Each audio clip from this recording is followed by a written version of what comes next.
எல்லோருக்குமான முதல்வர் அப்படிங்கிற ஒரு பெயர் நாளுக்கு நாள் உறுதிப்படுத்தி கொண்டு வரும் நம்முடைய மாண்புமிகு தமிழக முதல்வர்.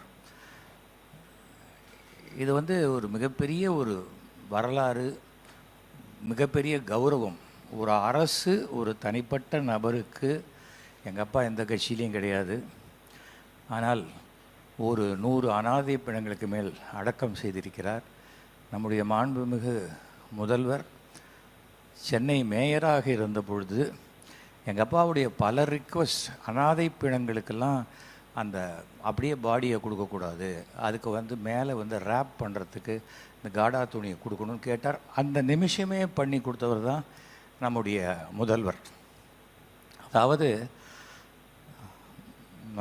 மாண்புமிகு தமிழக முதல்வர் டாக்டர் கலைஞர் யாராக இருந்தாலும் அடித்தட்டு மக்கள், காமன் மேன், யாருக்கும் எந்த விஷயமும் போய் சேரணுங்கிறதுல தெளிவாக இருக்கக்கூடிய ஒரு அரசு.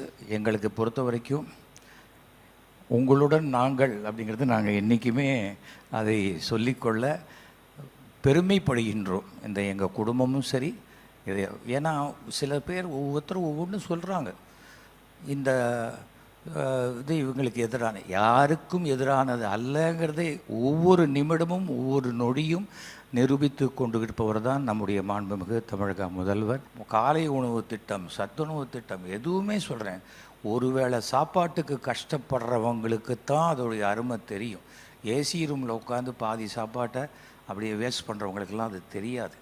அப்படிப்பட்ட பார்த்து ஒவ்வொரு ஏழை மக்களுக்கும் அடித்தட்டு மக்களுக்கும் செய்து கொண்டே இருக்கும் வரை எந்நாளும் நீங்கள் தான் தமிழ்நாட்டின் முதல்வராக இருப்பீர்கள்.